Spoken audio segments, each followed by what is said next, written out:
Hello tout le monde, j'espère que vous allez bien. On se retrouve enfin pour un nouveau décryptage de la mode. Je sais qu'elles vous plaisent ces vidéos, on commence à avoir déjà un petit carnet de marques déjà analysées. Il y a une playlist, mais non d'ailleurs, attendez, il n'y a pas de playlist. Il n'y a pas de playlist qui rassemble tous les décryptages. Je ferai ça avant que cette vidéo ne sorte. Donc je peux le dire maintenant, il y a une playlist, si vous voulez, avec tous les décryptages que vous pouvez aller voir. Et moi de mon côté, je tiens mon petit répertoire avec toutes les marques que vous m'envoyez à analyser. Et donc aujourd'hui, c'est l'une d'entre elles, on va analyser la politique We Care, donc un peu plus sustainable, un peu plus green, en tout cas c'est ce qu'ils voudraient, de la marque Etam. Vous avez été plusieurs à m'en parler ces derniers temps, donc je me dis qu'ils doivent communiquer pas mal là-dessus en ce moment, et donc on va regarder leurs promesses, ce qu'ils font vraiment, donc ce qu'ils proposent en fait aujourd'hui. Est-ce que c'est des promesses qui vont vraiment dans le sens d'un nouveau modèle de la mode, de quelque chose de plus durable, de plus conscient, de plus juste socialement aussi, ou alors est-ce que c'est du bullshit complet, du greenwashing à foison pour correspondre à la tendance? On va voir ça. La marque Etam, je ne vous la présente plus, ils font du prêt-à-porter, de la lingerie, ils ont des boutiques dans toutes les grandes et moins grandes villes de France.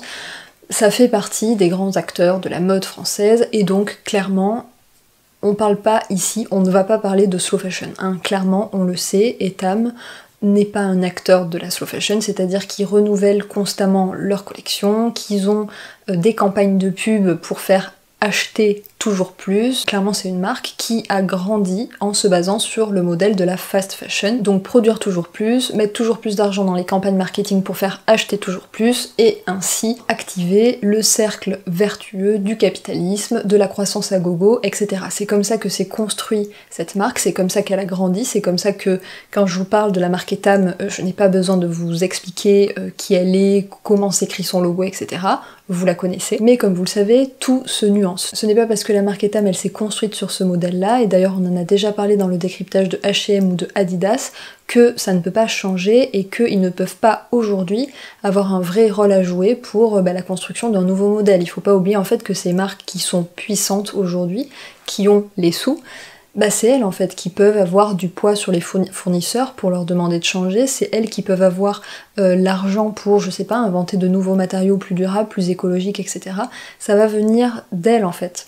C'est un peu triste à dire, mais c'est comme ça. Leur prise de décision aujourd'hui va avoir bien plus d'impact que la nôtre par exemple. Donc c'est pour ça que tout se nuance et que j'ai trouvé intéressant que vous me demandiez d'analyser leur démarche, puisque je pense que vous le savez, hein, encore une fois, voilà, je vais pas lancer des fleurs sur la marque Etam, puisque c'est pas possible en fait de distinguer cette politique We Care de l'ensemble de leur politique globale, on peut pas analyser l'un sans connaître l'autre, donc non, je ne vais pas me mettre à lancer des fleurs à la marque Etam. En revanche, peut-être que cette politique We Care, elle est vraiment intéressante, elle est vraiment impulsée par un bon sentiment, peut-être. Il y a peut-être de vrais efforts qui sont mis là sur la table. Alors on y va. Alors nous voilà sur le site de Etam. Première chose qui a écrit We Care, éco-lingerie, la dentelle recyclée va vous surprendre, j'achète. Déjà voilà, c'est le petit paradoxe en fait de quand on étudie comme ça une politique sustainable d'une grande marque de fast fashion, c'est que forcément on a We Care avec j'achète à côté. Voilà, il y a cette ambivalence qu'il faut constamment garder à l'esprit. Ça aurait pu être je découvre, je suis intéressée, ça m'intéresse, ça aurait pu être autre chose en fait, et le choix des mots est vraiment essentiel. Encore une fois, je vous l'ai déjà dit, il y a des gens dont c'est le métier d'étudier en fait qu'est-ce qu'il faut écrire, comment est-ce qu'on l'écrit, en quelle police, comment est-ce qu'on l'introduit, qu'est-ce qu'on écrit quoi avant, de façon à faire acheter le plus vite possible et le plus possible. Et là en fait, c'est pas anodin s'il y a marqué j'achète. Et parce qu'est-ce qu'il n'y a pas un truc un peu inconscient qui se passe dans le cerveau au moment en fait où vous cliquez sur j'achète, parce que vous avez simplement envie d'aller voir en fait ce qu'il y a derrière cet onglet, vous avez envie d'aller découvrir la collection We Care, donc il faut que vous cliquiez en fait là-dessus. Mais en fait vous cliquez sur j'achète. Est-ce qu'il se passe pas un truc un peu inconscient? Vous voyez, c'est hyper intéressant de se rendre compte de ça, de prendre un petit peu de hauteur et de le voir. Bon, et évidemment, les soldes jusqu'à moins 50% juste en dessous, on en a déjà parlé, une marque qui pratique des prix justes, elle a du mal en fait à faire des soldes au-dessus de 15%, 15-20%, 50%.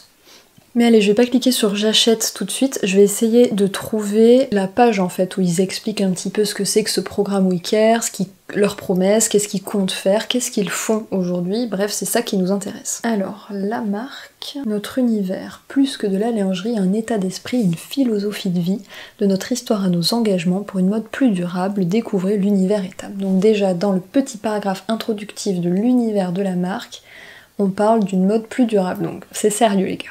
Il y a un petit onglet pour WeCare, donc c'est nickel, je clique. Engagé pour une mode responsable, signataire du Fashion Pact et participant majeur de la consultation citoyenne sur la mode responsable, nous nous engageons avec notre programme WeCare pour un développement plus durable et éthique. Alors le Fashion Pact, c'est quoi? C'est à l'initiative d'Emmanuel Macron, il me semble, il y a peut-être 2 ans, ouais, 1 ou 2 ans, Emmanuel Macron a demandé au président du groupe Kering, qui est un groupe énorme qui détient de grandes marques de mode de luxe, de réfléchir en fait à comment est-ce que l'industrie de la mode pourrait se réinventer pour proposer une mode qui soit plus vertueuse pour l'environnement. Donc c'est François-Henri Pinault, le président du groupe Kering, qui a donc constitué, on peut dire, ce Fashion Pact qui rassemble 200 marques aujourd'hui, et alors toutes les marques que vous connaissez. Zara, H&M, Adidas, Mango, tout le monde y est. J'ai la liste là, je vais pas toutes vous les faire évidemment, mais Carrefour, Célio, Chanel, Hermès, Galeries Lafayette, Kiabi, Promode, Puma, Prada, Monoprix, elles y sont toutes dans ce Fashion Pact. En gros, si tu fais pas partie de ce truc-là, c'est que clairement tu annonces la couleur, c'est je m'en fous de la planète, moi je suis pour la croissance infinie, etc. Je veux dire, rien que pour l'image, en fait, il faut y être dans ce Fashion Pact, il faut être signataire. Donc c'est pas tellement un argument finalement de dire qu'on est signataire. Ça veut plus dire à l'inverse, si on est signataire, ça veut dire qu'on a fait les choses vraiment pas terribles ces dernières années et que on va essayer de se rattraper aujourd'hui. Voilà, ça veut dire qu'on est un grand groupe international qui a bien abusé ces 20-30 dernières années, et que maintenant, bon, quand même, le président de la République française nous a demandé de faire des efforts, on va peut-être se rassembler et essayer de changer les choses. Bon, j'ai un minou enrhumé qui vient de s'installer ici, qui doit être certainement très intéressé par la politique WeCare de chez Etam. Il est enrhumé, donc si vous entendez, voilà, des petits sons un peu parasites, c'est lui. Les 3 grands objectifs de ce pacte, c'est lutter contre le réchauffement climatique, protéger la biodiversité et protéger les océans. Il n'y a pas du tout donc de volet social, on est vraiment là sur un volet environnemental. L'industrie de la mode, c'est sûr, peut être tenue pour responsable d'une bonne partie quand même de la pollution atmosphérique, du réchauffement climatique, de la pollution aussi des sols et des eaux. Bref, du point de vue environnemental, on en parle souvent ici, il y a beaucoup à faire. Donc voilà en fait ce pourquoi toutes ces marques se sont rassemblées sous le Fashion Pact, c'est pour réfléchir collectivement à comment est-ce qu'on pourrait éventuellement améliorer les choses. Donc en théorie, c'est pas si mal, forcément, de réfléchir collectivement à un mieux. Je suis sûre en plus qu'il y a des gens très engagés qui travaillent dans ce projet. Le problème en fait, forcément, et surtout quand on a affaire à des groupes aussi énormes, les décisions n'iront jamais à l'encontre des actionnaires, de toute façon. Les actionnaires, ce qu'ils veulent, c'est quand même la rentabilité de leur investissement. Donc toutes les décisions qui pourront être prises seront toujours en fait dans un prisme est-ce qu'on peut vendre plus? Est-ce qu'on peut vendre mieux? Et aujourd'hui, c'est un petit peu le piège aussi, c'est que c'est tendance de vendre conscious, c'est tendance de vendre green. Donc voilà, signataire du Fashion Pact, ça veut pas dire grand chose, participant majeur de la consultation citoyenne sur la mode responsable. Enfin, voilà, en mettant en exergue un petit peu ces 2 choses, en plus au tout début, c'est la première chose qu'on peut lire sur cette page, il montre en fait que il compte devenir acteur du changement. Voyons voir si, réellement en pratique, c'est ce qu'ils font. Alors, premier volet, WeCare pour la planète. Lancé à automne 2020, nous avons pris part aux côtés d'acteurs majeurs de la mode à une consultation citoyenne qui illustre un engouement citoyen et une prise d'engagement.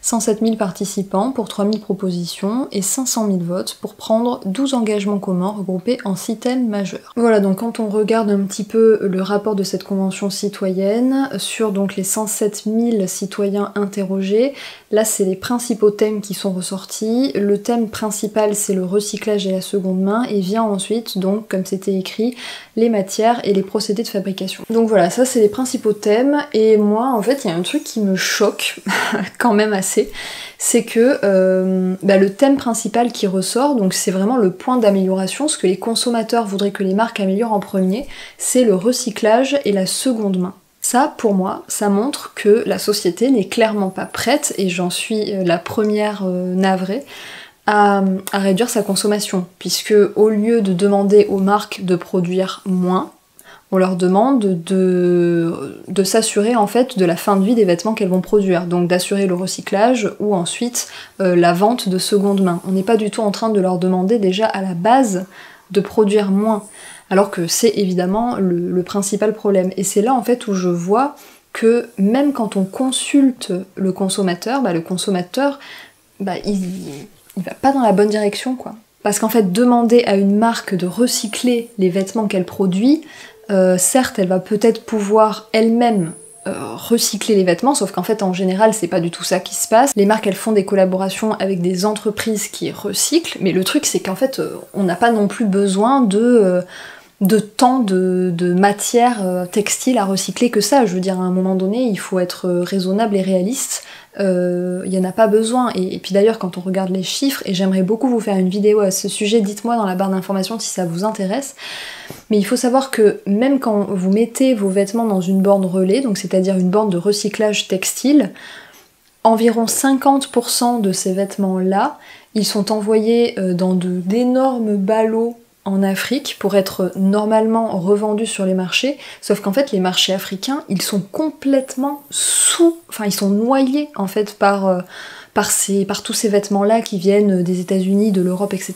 Ils en ont beaucoup trop, tellement que, les artisans, les créateurs africains, ils ne peuvent pas exister en fait parce qu'en fait, ils n'ont plus la place d'exister, sachant que y a des vêtements qui se vendent pour rien du tout, parce que c'est envoyé d'Europe, c'est envoyé d'Amérique, et en plus de ça, il y en a tellement, ils sont tellement noyés, qu'en fait, ces vêtements, ils finissent dans des décharges à ciel ouvert, et ils finissent par polluer les sols et les eaux, puisque évidemment, c'est pas des vêtements qui ont été produits avec des teintures naturelles, etc. Donc le recyclage des vêtements, et de toute façon le recyclage tout court, le recyclage n'est pas une solution, il faut arrêter en fait avec ça, il faut produire moins à la base, bon sang, comment ça se fait qu'on n'ait pas encore compris ça? Je vais essayer de faire vite parce que c'est pas du tout le thème finalement de cette vidéo, mais je trouve que c'est intéressant en fait d'analyser ça. Le deuxième thème qui ressort, c'est la relocalisation, donc on ramène la chaîne de production plus près de chez nous, on va dire en Europe, en France peut-être. Ça aussi, mais bon, ça c'est davantage compréhensible, après ça prend pas forcément en compte les différents enjeux qui existent, dont on a déjà parlé ici, donc je vais pas m'étendre. Ensuite, troisième enjeu, matière et procédés de fabrication, donc là ça devient intéressant, on demande aux marques de réellement encadrer les procédés de fabrication de leurs vêtements et de choisir des matières plus écologiques. Quatrième point, l'information aux consommateurs, la transparence, ça vous savez que c'est un petit peu mon cri du cœur, on a besoin de transparence. Je suis persuadée que lorsqu'on a accès à l'information, on est capable de faire des choix qui sont plus conscients, plus réfléchis. En fait, si on en est arrivé là, c'est parce que l'industrie de la mode nous a caché ce qu'elle faisait. Et nous, on a été dans un doux déni, on va dire. Donc la transparence, oui, il en faut. Cinquième point, les emballages. Et le dernier point, alors que je pense que ça aurait été le premier pour moi, vous voyez, c'est hyper intéressant. Ouais, bon, je suis un peu triste. Du coup, le dernier point, c'est les conditions de travail. Donc que les marques fassent en sorte que qu'il n'y ait pas de souffrance humaine sur la chaîne de production. Moi, je vous avoue que quand j'ai commencé à m'intéresser à une mode plus éthique, ça a été ça, mon premier point, vraiment le point de bascule, en fait, ça a été de me rendre compte qu'il y avait des gens qui souffraient pour que je puisse m'acheter un t-shirt à 5 €. Et je suis un peu triste en fait de voir que on préfère que les marques se mettent à recycler les matières qu'elles ont beaucoup trop produites plutôt que de faire attention à ce que les gens travaillent dans de bonnes conditions et soient rémunérés correctement à l'autre bout du monde. Ça m'attriste. Mais c'est comme ça, que voulez-vous, c'est vraiment très intéressant. Donc reprenons le programme We Care pour la planète. Donc Etam, qu'est-ce qu'ils disent? Ils disent que l'intégralité de nos sacs en magasin sont en papier FSC qui sont payants afin d'en limiter l'utilisation. Nous vendons des tote bags en coton biologique réutilisables. Le tote bag c'est toujours le faux ami, on en a toujours 45 parce que toutes les marques à un moment donné se sont mises à faire leur tote bag pour que on puisse l'avoir pour nos courses ou je ne sais quoi. Du coup on se retrouve tous avec 45 tote bags et il faut savoir que produire un sac en coton, ça demande beaucoup d'énergie, ça demande beaucoup d'eau et d'autant plus si le coton n'est pas biologique, ça demande beaucoup de pesticides. Donc ce n'est clairement pas zéro impact, un tote bag, et il faut vraiment le rappeler. Il faut vraiment le rappeler. Alors oui, évidemment, quand on a un tote bag et qu'on s'en sert tout le temps, tous les jours, que vraiment c'est le truc dont on se sert, oui. Par contre, avoir 10 tote bags qui dorment au fond du tiroir parce que on a passé 10 achats et que les 10 marques, elles nous ont envoyé 10 tote bags à chaque fois, non, en fait, il faut arrêter avec cette aberration. Ensuite, les matières éco-responsables. Afin de réduire nos impacts environnementaux, nous utilisons pour nos collections de plus en plus de fibres recyclées ou biologiques, certifiées par des labels internationaux indépendants comme GOTS, ou GRS, donc là un bon point. Ils ont cité 2 labels qui sont vraiment intéressants, donc le label GOTS pour labelliser les matières naturelles, notamment pour labelliser le coton bio, et le label GRS pour labelliser le fait que le vêtement a été fabriqué avec plus de 50% de fibres recyclées. Pour le décryptage de H&M, il y avait des vêtements qui étaient en polyester recyclé, mais pas de label, donc en fait on ne sait pas finalement, on ne sait pas pour quelle proportion la fibre est recyclée, donc c'est quand même un vrai problème. Là le label GRS c'est le meilleur label qu'on puisse attendre pour certifier une matière qui a été recyclée. Donc voilà, GOTS et GRS c'est des bons labels, ils auraient pu faire comme on a beaucoup vu dans ces vidéos de décryptage, brandir un label Ecotex 100 qui n'est pas un gage d'impact environnemental réduit, hein, je vais le répéter encore, le label Ecotex 100 c'est pour garantir la non-toxicité du vêtement, ça n'a aucun rapport avec l'impact environnemental, donc là voilà, un bon point parce que cette réponse est intelligente, contrairement à des choses qu'on a pu lire précédemment. Donc ils disent qu'en 2021, 40% de leurs produits sont éco-responsables et que d'ici 2025, ils espèrent que 80% de leurs produits soient donc éco-responsables. On parle de doubler le chiffre en l'espace de 4 ans. Ça fait rêver. Après, bon voilà, il faut vérifier ce qu'ils entendent par éco-responsable, encore une fois. Est-ce que ça veut dire labelliser GOTS ou GRS ou bon, c'est peut-être un peu plus souple. Une seconde vie pour vos soutiens-gorge. Afin de réduire les déchets textiles, nous avons lancé en mars 2021 une belle initiative qui donne une seconde vie aux soutiens-gorge tout en permettant d'équiper des femmes en situation précaire. Donc là voilà, finalement ils répondent au premier objectif des consommateurs de la Convention citoyenne, c'est-à-dire assurer une seconde vie aux vêtements qui ne sont pas vendus. Les donner à une association de femmes en situation précaire, c'est une très bonne idée. Troisième volet WeCare pour la transparence. Immersion au cœur de nos manufactures. Ça, c'est intéressant. Découvrez sans filtre et en toute transparence les coulisses des usines de confection de nos produits. Un accès direct au lieu de fabrication, instantanément à magasin et sur le site internet. Les coulisses de 3 de nos usines partenaires. Ces vidéos sont accessibles en magasin en scannant le QR code présent sur l'étiquette ou directement sur etam.com via la page produit. Donc on a là 3 adresses, une au Bangladesh, une en Chine, une en Tunisie, avec des images de l'atelier, de confection. Ça, c'est vraiment très chouette, je trouve. C'est d'autant plus chouette qu'on a le nom de l'usine avec la ville. Vous savez, quand on était parti pour notre tour du monde sans avion, moi j'avais la volonté de visiter des usines, mais c'était vraiment opaque. Pour obtenir le nom d'une usine ou une adresse, c'était impossible. J'ai fait un décryptage de la marque Cézanne où je vous en parlais.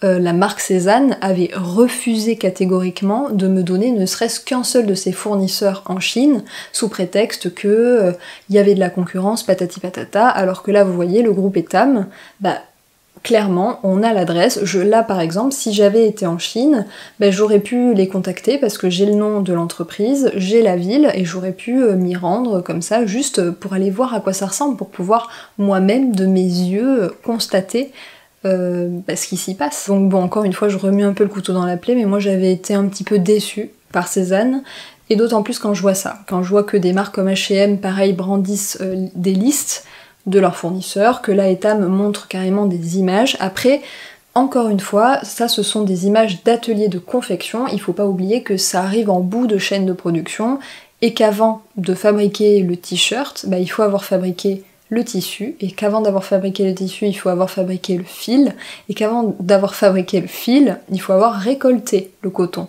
Il y a quand même plein d'étapes qui arrivent avant l'atelier de confection où potentiellement il peut y avoir des problèmes sociaux, des problèmes de conditions de travail. Mais c'est déjà bien de montrer des images. Encore une fois, montrer des images, enfin plus on va comprendre qu'il y a des gens qui travaillent pour fabriquer nos vêtements, plus je l'espère, le chiffre qu'on a vu dans ce slide, qui est seulement 4% des gens qui s'intéressent aux conditions de fabrication des vêtements, avec un peu de chance, plus on va voir, plus on va comprendre qu'il y a du travail humain, qu'on va remettre de la valeur dans leur travail, plus je l'espère ce chiffre va grossir, et plus on va attendre des marques qu'elles mettent ces humains en avant, et le plus possible. Et là en fait, mine de rien, le fait de les voir, de les montrer, ça les met en lumière. Donc bon, ça, pour moi, c'est une excellente chose. Après, on voit là 3 fournisseurs. Je pense qu'on est très loin du compte du nombre de fournisseurs d'Etam, hein. Soyons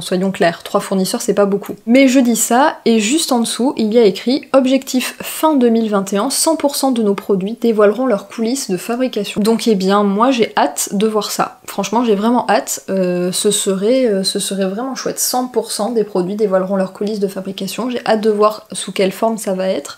Et franchement, ce système de pouvoir scanner l'étiquette et d'arriver comme ça sur des images de l'atelier de production, c'est vraiment chouette. Donc pour ça, chapeau. Alors, on continue. Vos questions les plus fréquentes. Quels sont les critères pour qu'un produit fasse partie du programme WeCare? On en parlait tout à l'heure, on va voir ça.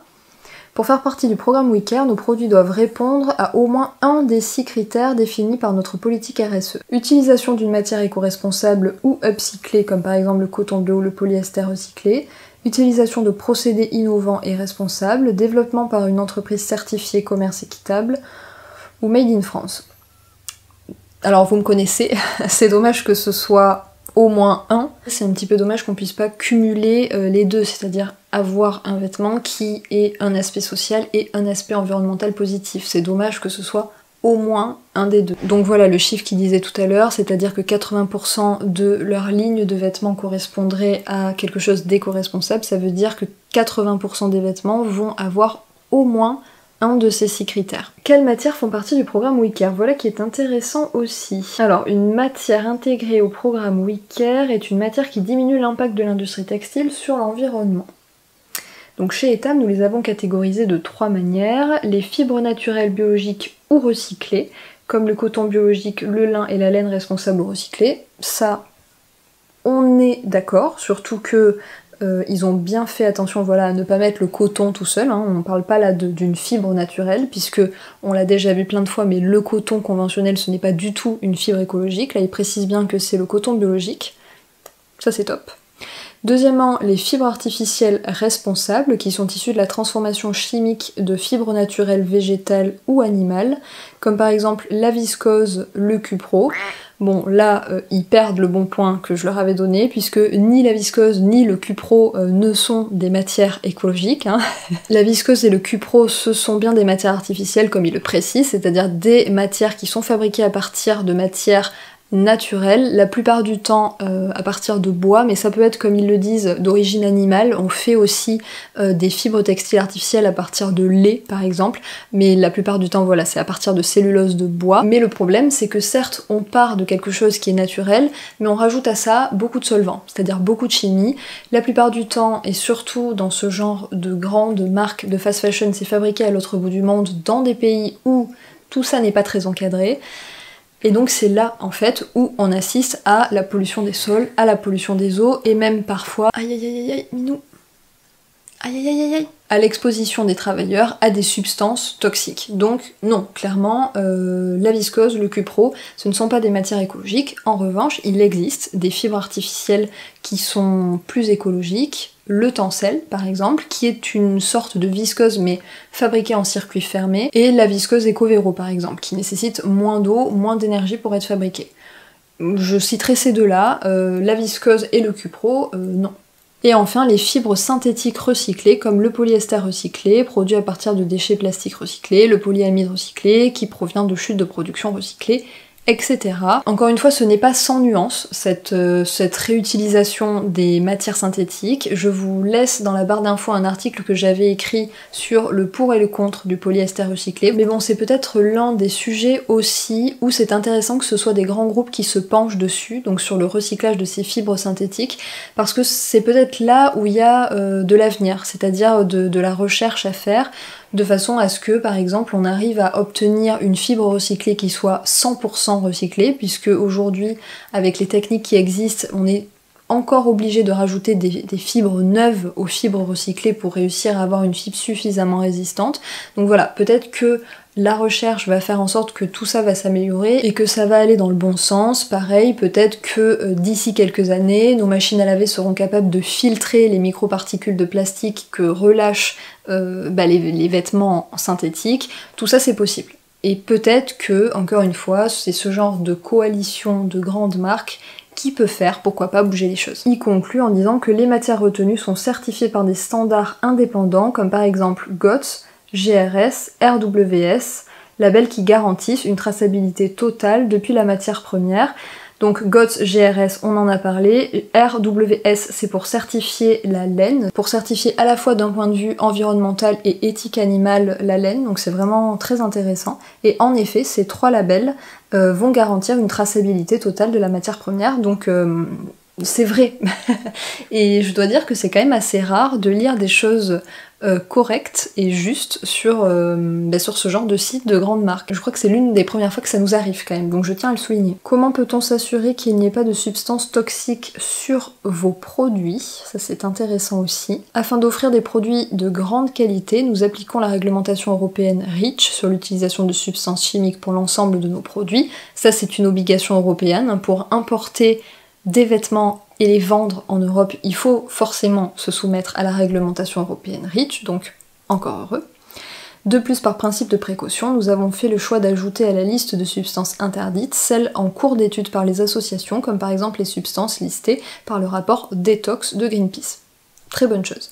Aussi, nous privilégions les fournisseurs certifiés Ecotex 100, et nos produits font l'objet de tests réguliers par des laboratoires externes et indépendants. Voilà, encore une fois, Etam, ils ont compris, le label Ecotex 100, c'est pour justifier de la non-toxicité des vêtements. Que faites-vous des invendus et des produits défectueux? La fin de vie des produits est un sujet qui nous tient particulièrement à cœur chez Etam, et c'est un enjeu du programme WeCare. Voilà, ça c'est le problème du truc, c'est-à-dire la question de base n'est pas bonne. Que faites-vous des invendus et des produits défectueux? Bon, les produits défectueux, ça peut toujours arriver, ça ok, c'est intéressant d'y répondre, mais la question que faites-vous des invendus n'est pas bonne. La question devrait être que faites-vous pour limiter les invendus, pour ne pas qu'il y en ait en fait? Et la réponse est, il faut produire moins. Parce qu'encore une fois, voilà, on revient à ce que je disais tout à l'heure, le fait de se débarrasser, donc de recycler, de donner à une entreprise de l'économie circulaire comme ils font, c'est déplacer le problème ailleurs. Et dites-moi d'ailleurs si vous voulez que je vous fasse une vidéo plus approfondie sur le sujet, parce que c'est vraiment un scandale, en fait, cette histoire de déplacer le problème du recyclage ailleurs.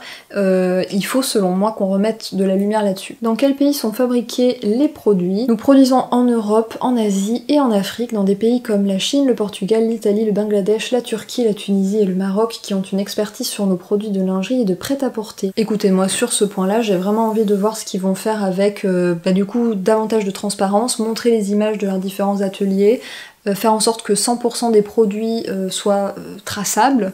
Disons que j'ai vraiment hâte de voir à quoi ça va ressembler. Ça, je trouve que c'est vraiment une proposition intéressante. Donc, de ce point de vue-là, du point de vue social, en tout cas, du coup, pour les ateliers de confection, hein, puisque n'oublions pas que la chaîne de production, il y a des choses en amont, mais déjà pour ça, je trouve que cette proposition est intéressante. Donc voilà ce qu'on peut dire en gros sur la politique WeCare de Etam. On a descendu la page où ils expliquent tout ça. Je vais aller rapidement regarder 2-3 fiches produits pour voir comment ça se concrétise, parce que en fait je suis en train de me dire, il fallait avoir au moins un des 6 critères. Donc par exemple coton biologique, mais qu'est-ce que ça veut dire? Est-ce que ça veut dire par exemple qu'un vêtement qui a 10% de coton biologique et 90% de polyester, est-ce que ça veut dire que ce vêtement-là rentre dans les 40% de vêtements qu'ils jugent éco-responsables. Ça m'intéresse de voir. Donc allons-y, on va regarder du coup l'éco-lingerie. Ça y est, j'ai cliqué sur j'achète, on va regarder ça, et puis après j'irai voir quelques fiches produits du prêt-à-porter. On va cliquer sur le premier, donc le soutien-gorge numéro 4. La matière principale de ce produit contient 86% de polyamide recyclé. Il est labellisé GRS quand même, ce polyamide recyclé, et ça c'est vraiment chouette parce qu'encore une fois, je crois que c'est la première fois que je vois de vrais labels utiles et parlants dans une grande entreprise de mode comme ça. Franchement, là pour le coup, je suis agréablement surprise. Et quand on clique sur confection et transparence, on découvre l'usine de confection du produit. C'est chouette ça. Le sublime soutien-gorge sans armature. Ah, mais pareil, on est sur du 86% de polyamide recyclé certifié GRS, c'est ça. 14% élastane. Et pareil, confectionné dans la même usine de fabrication au Bangladesh. Si je vais un petit peu plus loin... Bon, j'ai l'impression qu'ils sont tous un petit peu sur le même modèle, donc pas mal. Je vais aller voir du côté du prêt-à-porter. WeCare, vêtements éco-responsables. Alors, par exemple, le chino, qui est à moins 40%, hein, donc au niveau des prix justes. Alors, description. Cette pièce contient au moins 50% de coton issu de l'agriculture biologique. Il est cultivé sans produits de synthèse et sans OGM. Ok.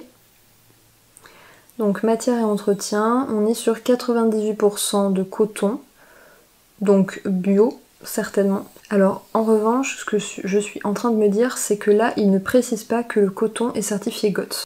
Donc c'est censé être du coton bio, mais là par contre, voilà, il n'y a pas de label. Je pense qu'ils l'auraient précisé parce qu'ils ont quand même l'air assez précis et assez justes sur ce qu'ils disent. Donc là, bon, c'est étonnant. Confection et transparence. Là, il n'y a pas d'image, mais par contre, on a à nouveau l'adresse. C'est-à-dire, c'est Crown Knitwear à Dhaka, donc au Bangladesh. Je continue avec par exemple la robe Lenny. Elle contient 50% de polyester recyclé. Et le polyester est certifié GRS ou RCS. Ok. Confection, voilà, à nouveau. Donc ça se passe en Chine. J'ai le nom de l'usine. Partenaire depuis 2017. C'est une petite usine, donc 70 employés. Le cardigan Emily. Ah, mais il n'y a pas de description. Dommage. Matière et entretien, 72% viscose, 28% polyester. Là pour le coup, non, la viscose ça n'a rien d'éco-responsable et peut-être que le polyester est recyclé, mais 28% c'est pas assez. Donc là pour le coup, bof. Le body Lola contient 95% de coton biologique. Il est précisé que le coton est certifié GOTS ou OCS. OCS c'est un label dont on parle moins souvent ici parce qu'il est moins souvent usité, moins souvent présent, mais il est tout à fait valable. Donc on peut aussi se dire du coup que le coton biologique de l'article précédent n'était peut-être pas labellisé par contre. Vu que là il le précise. Bon voilà, on a un petit peu fait le tour, j'ai essayé d'analyser un petit peu donc la politique WeCare de Etam que vous étiez quand même pas mal à me demander d'analyser. Écoutez, le bilan, il est plutôt positif, même si, bon, évidemment, mon introduction était là pour ça. On n'est pas là pour jeter des fleurs à un groupe qui est devenu gigantesque parce qu'il a profité d'un monde à deux vitesses, parce qu'ils ont profité du fait que le consommateur ne se posait pas trop de questions les 20-30 dernières années pour abuser un peu d'un point de vue et social et environnemental. Mais là, ce qui est mis en place, je dirais que finalement c'est le mieux que j'ai eu à voir en ce qui concerne donc les politiques un peu plus sustainable ou green des grands groupes de marques de mode. Donc c'est assez positif. Disons que ils utilisent de vrais labels, et ça c'est pas rien. Ils tiennent des propos justes, à part voilà, sur les matières artificielles, notamment la viscose, ça c'est vraiment dommage. Encore une fois, si vous voulez connaître l'impact de la viscose sur l'environnement et aussi les travailleurs du textile, je vous conseille le reportage d'Arte qui s'appelle Les dessous de la mode à bas prix. C'était sur Arte, disponible jusqu'à il y a pas si longtemps, il me semble mi-juin. Aujourd'hui je suppose qu'on peut l'acheter ce reportage, ou peut-être qu'il est encore dans les replays d'Arte, je ne sais pas, j'essaierai de vous mettre ça dans la barre d'infos si je le retrouve. C'est un reportage qui est vraiment hyper intéressant et donc qui développe notamment le souci avec la viscose. Donc clairement, la viscose non, ce n'est pas écologique, et ça c'est bien dommage que voilà, qu'ils se trompent là-dessus. Évidemment je ne vais pas aller vous conseiller d'aller soutenir financièrement le groupe Etam, hein, puisque n'oubliez jamais que acheter c'est voter quelque part, c'est montrer en tant que consommateur ce vers quoi vous voulez aller, le monde que vous avez envie de construire. Donc forcément, je vais pas forcément aller vous dire d'aller soutenir le groupe Etam. Par contre, et c'est pour ça que tout se nuance toujours, c'est que si vous voyez un modèle que vous adorez chez Etam qui vous va, qui vous met en valeur, qui vous rend heureux, et je parle notamment de la lingerie par exemple, où c'est vraiment important de se sentir bien dans sa lingerie. S'il y a des choses chez Etam qui vous parlent, que vous allez garder longtemps, et que les prix qu'ils proposent ce sont des prix qui correspondent davantage à votre budget, alors soutenez cette gamme, la gamme WeCare, parce que bah voilà, après analyse, bah franchement, c'est pas si mal ce qu'ils font. Franchement, il y a de vrais efforts qui sont faits, je pense, et c'est vraiment intéressant, et bien plus que certaines démarches qu'on a pu analyser ensemble jusqu'à présent. Donc voilà, encore une fois, tout est à nuancer et tout est à faire selon son ressenti et ce vers quoi on a envie d'aller, ce qui est juste pour nous. Voilà, j'espère que cette analyse vous a plu, j'espère que vous avez appris des trucs. N'hésitez pas à me dire dans les commentaires ce que vous pensez, vous, de cette politique WeCare de chez Etam. N'hésitez pas aussi à me dire quelle marque vous aimeriez qu'on analyse la prochaine fois. N'oubliez pas de liker la vidéo si elle vous a plu, n'oubliez pas de vous abonner à la chaîne si ce n'est pas encore fait. Et moi, en attendant une prochaine vidéo, je vous fais de gros bisous.